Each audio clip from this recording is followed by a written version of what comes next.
নমস্কার, আপনি দেখছেন বাংলা ভাষায় সবথেকে জনপ্রিয় আপনার favourite dogs channel Q dogs.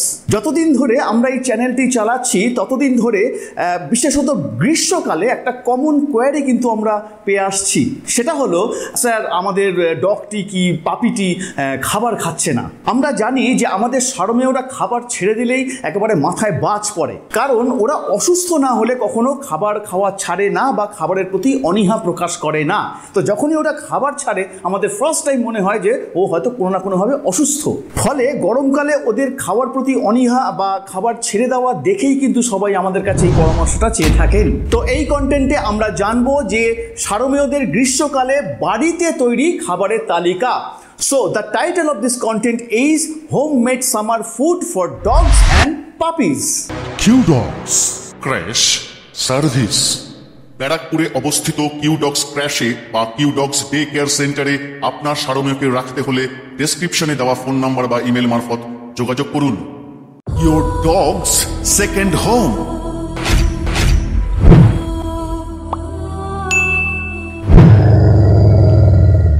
এই বিষয়টিকে আপনাদেরকে খুব সহজভাবে বোঝানোর জন্য ভিডিওটিকে তাপমাত্রা অনুযায়ী আমরা 4 ভাগে ভাগ করেছি। এক হচ্ছে তাপমাত্রা 33 ডিগ্রি ফারেনহাইটের নিচে থাকলে আমরা সারমেয়দের কি কি খাওয়াবো বা কি কি খাওয়াবো না। 2 হচ্ছে তাপমাত্রা 33 ডিগ্রি ফারেনহাইট ছুলে, আগেরটা কি বললাম 33-এর নিচে থাকলে, এবার যখন 33 ডিগ্রি ছুলে আমরা সারমেয়দের কি খাওয়াবো আর কি খাওয়াবো না। ঠিক তেমনি তাপমাত্রা 37 ডিগ্রি ছুলে এবং 4 তাপমাত্রা 40 ডিগ্রি ফারেনহাইট ছুলে আমরা সারমেয়দের কি কি খাওয়াবো বা কি কি খাওয়াবো না। ঠিক এভাবে তাপমাত্রা অনুযায়ী আমরা ভিডিওটাকে 4 ভাগে ভাগ করেছি। তবে ভিডিওর একদম শেষে আমরা 2টি চিট মিল সাজেস্ট করব।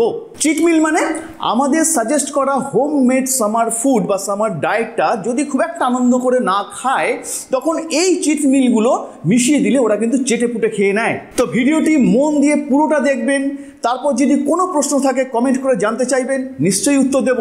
ভিডিওটি ভালো লাগলে নিশ্চয়ই লাইক করবেন, শেয়ার করবেন, আর চ্যানেল সাবস্ক্রাইব করা না করাটা আপনার ব্যক্তিগত বিষয়। আচ্ছা, একটা ইম্পর্টেন্ট পয়েন্ট কিন্তু এখানে মাথায় রাখতে হবে, সেটা হচ্ছে গ্রীষ্মকালে শুধু সামার ডায়েট মেনটেন করলেই কিন্তু চলবে না, এর সাথে গ্রীষ্মকালের বিশেষ ধরনের স্নানটা কিন্তু নিয়মিত করাতে হবে। নইলে সামার ডায়েট আপনি মেনটেন করলেও কিন্তু খুব একটা ভালো খাবে না। তো এই বিশেষ স্নানের উপর, এই গ্রীষ্মকালের বিশেষ স্নানের উপর একটি কন্টেন্ট খুব শীঘ্রই আসতে চলেছে। পাবলিশ হয়ে যাওয়ার পর এই ভিডিও ডেসক্রিপশনের নিচে আমরা তার লিঙ্কটা দিয়ে দেব। এছাড়া আরও 3টি পয়েন্ট কিন্তু আপনাদের মাথায় রাখতে হবে। আমাদের সাজেস্ট করা হোমমেড সামার ডায়েট খুব ভালোভাবে কাজ করতে পারে তখনই যখন আমাদের এই ভিডিও দেখে, আমাদের বলে দেওয়া পদ্ধতি মেনে যখন আপনি আপনার সারমেয়র, পাপি হোক কি ডগ হোক, নিয়মিত কৃমি চিকিৎসা করেন। 2, নিয়মিত উকুনের চিকিৎসা হয়, মানে টিক রিমুভাল ট্রিটমেন্ট। আর 3, গ্রীষ্মকাল বাদে মানে সারা বছর আমাদের সাজেস্ট করা যে 7টা ফুড রয়েছে সেটা যেন নিয়মিত খাওয়ানো হয়। এই 3টি শর্ত যদি পূরণ করা হয় তবেই কিন্তু আমাদের সাজেস্ট করা এই হোমমেড সামার ফুড দুর্দান্ত কাজে লাগবে। ডগ অ্যান্ড পাপি ডিওয়ার্মিং, ডগ অ্যান্ড পাপি tick removal, dog food chart and পাপি ফুড চার্ট, এই 4টি ভিডিও যদি আপনি না দেখে থাকেন তো অবশ্যই সেটা দেখে নিয়ে মেনটেন করুন। আপনার পোষ্য দুর্দান্ত হেলদি হবে, দ্যাটস মাই গ্যারান্টি। ভিডিওগুলির লিঙ্ক ডিসক্রিপশনে দেওয়া আছে আর থাম্বনেইলগুলো স্ক্রিনে দেখা যাচ্ছে। তাহলে চলুন তাপমাত্রা অনুযায়ী হোমমেড সামার ফুডগুলো জেনে নেওয়া যাক। তাপমাত্রা 33 ডিগ্রি ফারেনহাইটের নিচে যদি থাকে তাহলে আমরা সারমেয়দের কী কী খাওয়াবো, কী কী খাওয়াবো না। খুব সহজ, পাপিদের ক্ষেত্রে হোমমেড পাপি ফুড শিরোনামে যে ভিডিওটি আমাদের চ্যানেলে আছে, এবং অ্যাডাল্টদের ক্ষেত্রে হোমমেড ডগ ফুড শিরোনামে যে ভিডিওটি আমাদের চ্যানেলে আছে, সেখানে যেভাবে যা যা খাওয়াতে বলা হয়েছে বা খাওয়াতে বারণ করা হয়েছে সেটা যদি আপনি অক্ষরে অক্ষরে পালন করেন তাহলেই হলো, গল্প শেষ। 2, তাপমাত্রা 33 ডিগ্রি ছুলে, যেটা আগে বললাম 33 ডিগ্রির নিচে থাকলে, 33 ডিগ্রি ছুলে আমরা সারমেয়দের কী কী খাওয়াবো আর কী কী খাওয়াবো না। আমরা হোমমেড পাপি ফুড শিরোনামে ভিডিওটিতে যে 7টা খাবার সাজেস্ট করেছি তার মধ্যে বাড়িতে পাতা টক দই দিনে 1বার করে 1 দিন বাদে 1 দিন খাওয়াতে হবে। সেদ্ধ ডিম সপ্তাহে 1টির বেশি দেওয়া যাবে না, বাকি খাবারগুলো যেমন দিতে বলা হয়েছে তেমনই দেওয়া হবে। 3, তাপমাত্রা 37 ডিগ্রি ফারেনহাইট ছুলে আমরা ওদেরকে কি খাওয়াবো আর কি খাওয়াবো না। এক্ষেত্রে বাড়ি বাড়িতে পাতা টক দই ফ্রিজে ঠান্ডা জলে মিশিয়ে একবার করে প্রতিদিন কিন্তু দিতে হবে। সেদ্ধ ডিম খাওয়ানো বন্ধ করে দেওয়াই ভালো, নইলে ওদের নাক দিয়ে রক্ত বেরিয়ে কিন্তু ওরা অসুস্থ হয়ে পড়ে। সেদ্ধ মুরগির মাংস সপ্তাহে 3 দিনের বেশি দেওয়া যাবে না। তার বদলে আপনি আঁশবিহীন মাছ যেমন ধরুন পাঙ্গাস, বোয়াল ইত্যাদি সেদ্ধ করে কাটা ফেলে দিয়ে ভাতের সাথে মেখে দিতে পারেন। তার সাথে সপ্তাহে রাঙা আলু মানে সেদ্ধ রাঙা আলু, সেদ্ধ পাকা কুমড়ো, তার সাথে 2 থেকে 3 দিন সপ্তাহে সেদ্ধ লাউ ভাতের সাথে মেখে দেবেন। 4, তাপমাত্রা 40 ডিগ্রি ফারেনহাইট ছুলে বা তার ওপরে গেলে আমরা ওদের কি খাওয়াবো আর কি খাওয়াবো না। এই তাপমাত্রাটা কিন্তু ষাঁড়মেয়েদের ক্ষেত্রে ভীষণই ভয়ঙ্কর। একেই তো ওদের শরীরের স্বাভাবিক তাপমাত্রা মানুষের থেকে প্রায় 4 থেকে 5 ডিগ্রি বেশি থাকে। মানে মানুষের যদি স্বাভাবিক তাপমাত্রা হয়, শারীরিক তাপমাত্রা যদি হয় আপনার 97 থেকে 99 ডিগ্রি ফারেনহাইট, তো ওদের স্বাভাবিক শারীরিক তাপমাত্রা হচ্ছে 99.5 থেকে 102.5 ডিগ্রি ফারেনহাইট। তারপরে ওদের শরীর থাকে পশমে ঢাকা, হ্যাঁ, তারপর সারাদিন লম্পঝম্প খেলাধুলো দৌড়োদৌড়ি, মানে মানুষের থেকে অনেক বেশি ফিজিক্যাল এক্সারসাইজ করে, ফলে বুঝতেই পারছেন ভেতর থেকে ওরা কতটা গরম থাকে শারীরিকভাবে। এরপর যদি ওয়েদার 40 ডিগ্রি ফারেনহাইট ছোঁয় বা তার উপরে যায়, তাহলে ভেবে দেখুন ওই অবলাগুলোর কি প্রচণ্ড কষ্ট হতে পারে। এরপরেও যদি ওদের শরীর সুস্থ রাখতে হয়, তো আমাদের সাজেস্ট করা স্ট্রিক্টলি সামার ডায়েট মেনটেন করতে হবে এবং প্রপার বাদিং ইজ মাস্ট।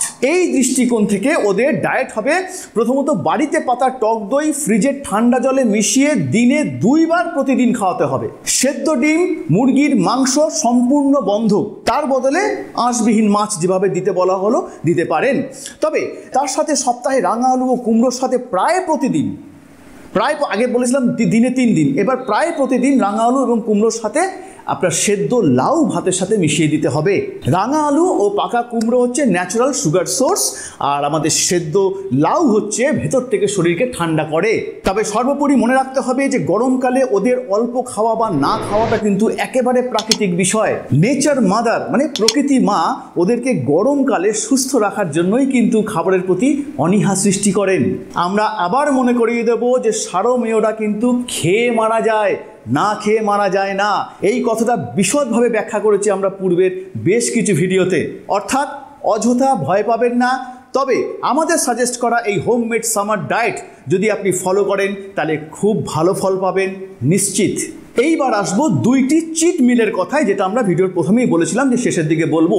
চিট মিল বলতে সেই খাবার যা কখনোই নিয়মিত খাওয়ানো উচিত নয়, কিন্তু বিশেষ কোনো কারণে খাবার না খেলে অথচ ষাঁড়মেয় সুস্থ আছে, সেই সময় এই চিট মিলগুলো মেইন খাবারের সাথে মিশিয়ে দিলে ওরা কিন্তু চেটে পুটে ভাগ করে দেয়। সেটা হলো প্রথমত মুরগির লিভার বা মেটে সেদ্ধ করে। কেন এটি কুকুরকে প্রতিদিন খাওয়ানো উচিত নয়? খুব সিম্পল। দেখুন, পোলট্রির মুরগিকে বেশি বেশি করে ডিম পাড়ানোর জন্য বা খুব তাড়াতাড়ি ওজন বাড়ানোর জন্য ওদেরকে বিভিন্ন রকম ক্ষতিকর কেমিক্যাল খাওয়ানো হয়। হ্যাঁ, ফলে কি হচ্ছে, সেই কেমিক্যালটা ডাইজেস্টেড হচ্ছে, হয়ে রক্তের সাথে মিশছে, সেই রক্তকে শুদ্ধ করছে কে? লিভার। শুদ্ধ করে হার্টে পৌঁছাচ্ছে। তাহলে যত বিষ আছে রক্তের মধ্যে লিভারেই কিন্তু সেটা পুঞ্জীভূত হয়। ফলে সেই লিভার যদি আপনি রেগুলার খাওয়ান, তো একটা ষাঁড়মেয়ের কিন্তু ভেতরে ভেতরে ক্ষতি হতে থাকে, যা উপর থেকে বোঝা যায় না। এবং দেখা যায় যতটা আয়ু তার পাওয়া উচিত ছিল সে তার অনেক আগেই হয়তো মারা যাচ্ছেন। কিন্তু ওই লিভারটাই হঠাৎ করে একদিন খাবারের সাথে মিশিয়ে দিলে ষাঁড়মেয় কিন্তু দারুণ এনজয় করে। কিন্তু মাথায় রাখবেন, এটা কিন্তু চিট মিল। সব চেষ্টা করেও যদি ষাঁড়মেয় না খায়, তখন খাবারের সাথে মিশিয়ে দিলে দুর্দান্ত খেয়ে নেয়। আর দ্বিতীয় চিট মিলটা হচ্ছে গ্র্যানিউলস বা দানা, যাকে বলে ড্রাই ফুড। দেখুন, গরম আসলেই কিন্তু আমরা পার ডগ 1 কেজি থেকে 2 কেজি কিনে রাখি। আপনারাও সেটা চেষ্টা করতে পারেন। কেননা কিছু কিছু ষাঁড়মেয়েদের ক্ষেত্রে দেখা গেছে ওই মেটের মতোই মানে ওই গ্র্যানিউলস যদি খাবারের সাথে মিশিয়ে দেন তাহলে কিন্তু একদম চেটেপুটে ভাগ করে দেয়। কিন্তু এই ড্রাই ফুড আমরা প্রতিদিন খাওয়াতে বারণ করি, সেই কারণে এটাও চিট মিল। তো এই ছিল আমাদের ষাঁড়মেয়েদের হোমমেড সাভান ফুড অ্যান্ড ফিডিং টেকনিক। তো এইরকম দরকারি ভিডিও পেতে আমাদের সঙ্গে রাখবেন, আমাদের সঙ্গে থাকবেন। সবাই ভালো থাকবেন। আপনার ও আপনার ষাঁড়মেয়ের মঙ্গল কামনা করে এখানেই রাখছি। শীঘ্রই আগামী ভিডিওতে দেখা হবে। ততক্ষণের জন্য নমস্কার। কিউডগস ক্র্যাশ সার্ভিস। ব্যারাকপুরে অবস্থিত কিউডগস ক্র্যাশে বা কিউডগস ডে কেয়ার সেন্টারে আপনার ষাঁড়মেয়কে রাখতে হলে ডেসক্রিপশনে দেওয়া ফোন নাম্বার বা ইমেল মারফত যোগাযোগ করুন। Your dogs second home.